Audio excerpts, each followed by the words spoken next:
It was my first night at Le Pavillon, a stately hotel in New Orleans that I had chosen for its historic charm and the air of another era.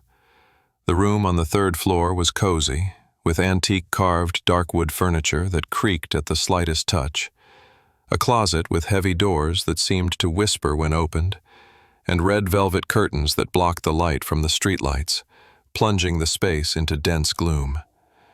I was exhausted from a long day of meetings, so I collapsed in bed, hoping that sleep would quickly catch me.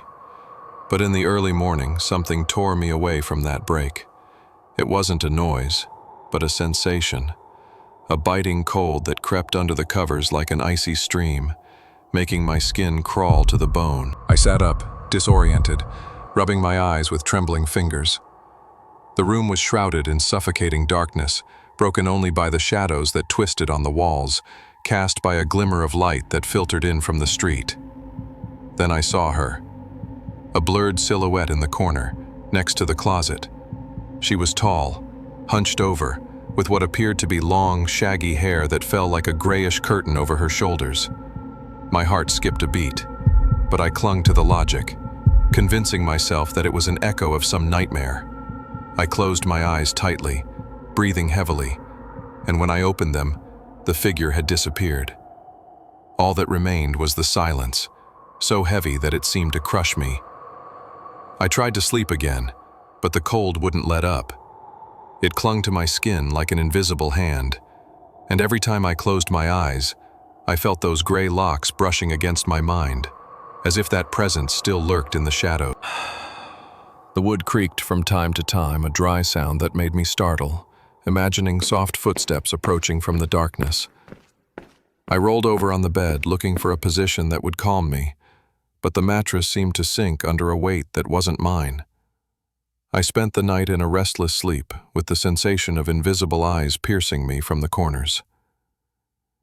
As dawn dyed the curtains pale gray, relief came like a sigh, but my body was exhausted, trembling as if I had run a marathon. In the morning, I went down to the lobby for breakfast and asked the receptionist, a man with a weathered face and evasive eyes, if anyone else had reported anything strange on the third floor. He looked at me for a second longer than necessary before responding with a vague, "This place has its stories, sir. Better not to ask too much."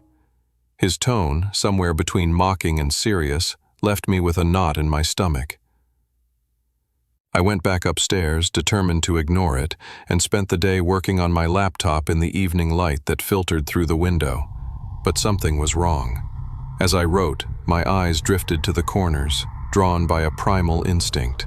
The air felt thick, laden with a musty, damp smell I hadn't noticed before, and an icy tingle ran up my neck as if someone was breathing behind me. The sun sank behind the horizon, and the room was illuminated only by the lamp on the desk, whose circle of light seemed weak against the darkness that swallowed the walls. Every noise, the click of pipes, the distant hum of the air conditioner, the rubbing of curtains against the frame got on my nerves. I turned on all the lights, but the feeling of being watched intensified, as if something was breathing inches from my back. I got up to close the curtains, and as I turned, the cold hit me again, an icy breath that seemed to burst from the floor and wrap around my ankles. I stood motionless, staring at the back of the room, where the shadows seemed to lengthen and twist like living fingers. Then I saw her again. It was not a vague silhouette now, but a definite figure. A gray-haired, motionless woman at the end of the room. Her gray hair hung in messy locks, wet as if she had just come out of the rain, and her eyes shone like two white embers in the darkness, piercing me with an intensity that stole my breath. The smell of damp earth intensified, mixed with a stale aftertaste, like clothes forgotten in a basement. My body was paralyzed. I couldn't scream, I couldn't move. I just stared at her, caught in that gaze that seemed to suck the heat out of the room. Time stretched, every second an eternity, as my skin stood on end, and a metallic taste, the taste of fear, accumulated in my mouth. My trembling hand found the switch, and as the light flooded the space, she vanished. Only the furniture remained, the unmade bed, the silence. But the cold persisted, and my heart was pounding so loudly that it resonated in my temples. I couldn't take it anymore. I grabbed my suitcase, abandoned the laptop on the desk, and ran to the parking lot without looking back. I spent the night in my car, with the doors locked and the lights on, scanning every shadow that moved in the street, afraid to see those eyes shining through the trees. At dawn, I left the hotel, but days later, in the safety of my home, a headline on the news made my blood run cold. A couple had disappeared in Le Pavillon. The woman swore that her husband got up at night and did not return. The authorities did not find anything, not a clue. I stared at the screen, a lump in my throat, wondering if that gray-haired woman was still waiting in the dark, looking for her next prey, and if she would ever come for me.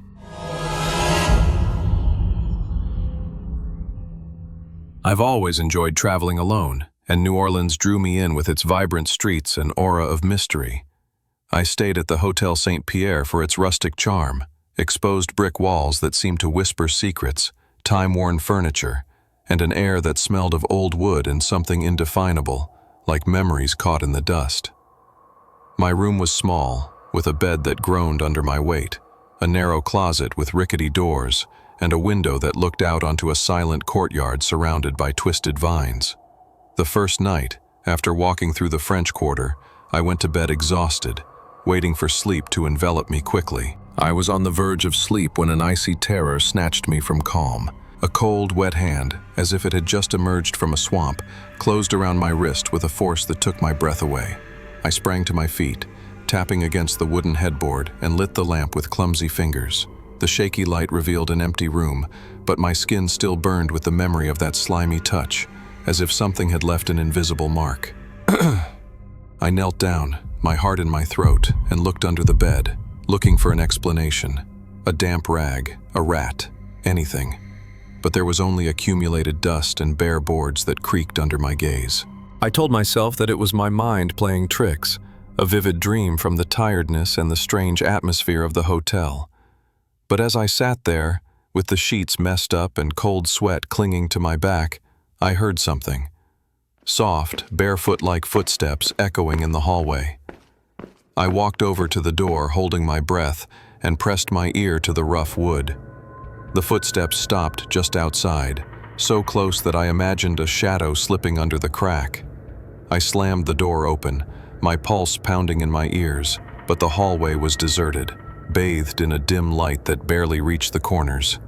That night I slept halfway, with the feeling that something was watching from the darkness, waiting for the right moment to approach. On the second night, the fear became more tangible.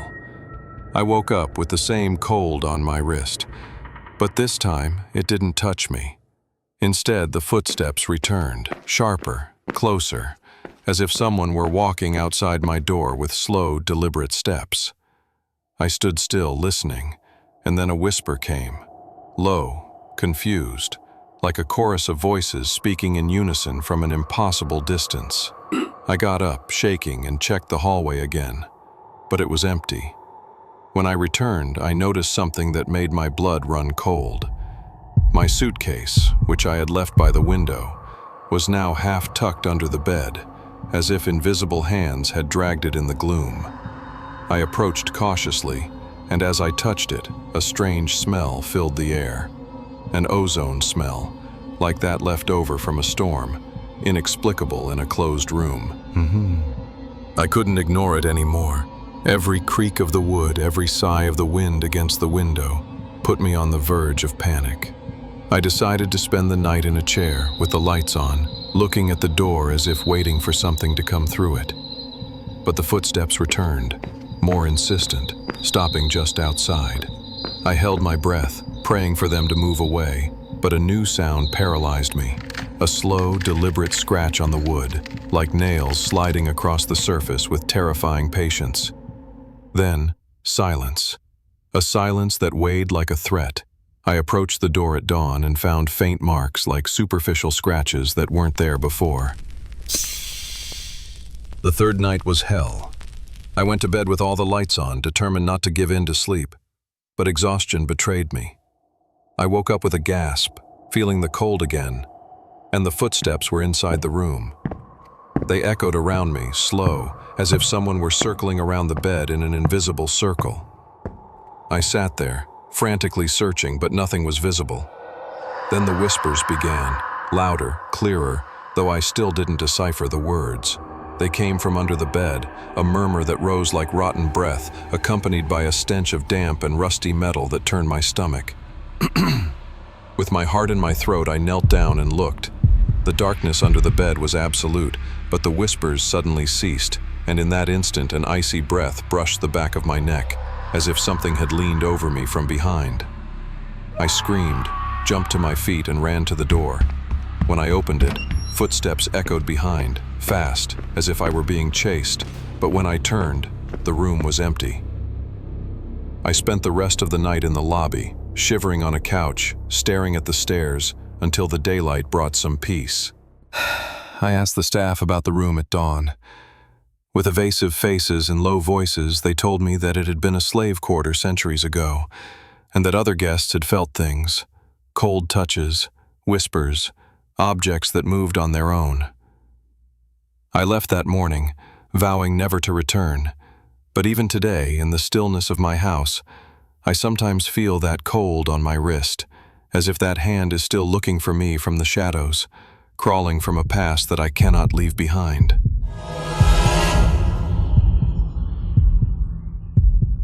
I came to the Bourbon Orleans Hotel looking to immerse myself in the magic of New Orleans. My room on the second floor was elegant, with antique furniture that exuded history, walls upholstered in warm tones, and a balcony that offered views of the bustling French Quarter. The first night, I woke up suddenly after 2 a.m. A shrill whistle pierced the silence, like a distant wail that seemed to call me from some corner of the hotel. I got up, restless, my heart beating faster than usual, and went out into the hallway. It was empty. The lights flickered slightly, and the echo of my footsteps echoed on the polished wooden floor. I went back to bed, telling myself that it was my imagination, but the sound persisted in my mind like an echo that was impossible to extinguish. The next day, the whistle returned. I was reading in my room at dusk, with the lamp casting long, twisted shadows on the walls, when I heard it again, clearer, more insistent, as if someone were whistling a broken, melancholy melody. I tried to ignore it, attributing it to the wind or the creaking of the old building, but a chill ran down my spine. I decided to go down to the ballroom, famous for its past as a theater and elegant meeting place.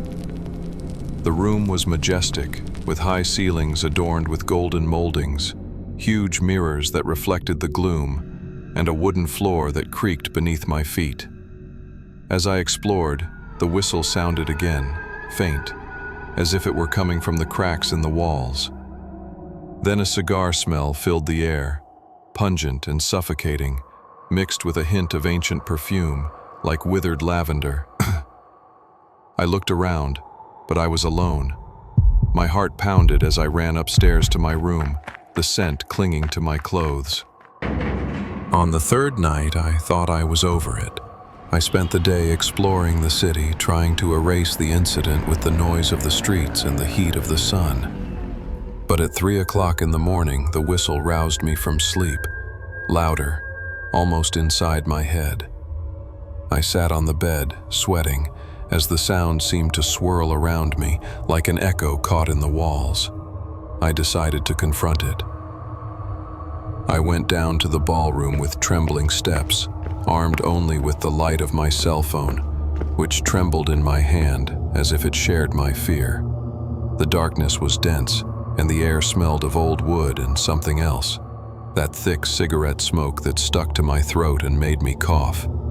The mirrors reflected shadows that didn't match my silhouette, lengthening and twisting as if they had a life of their own.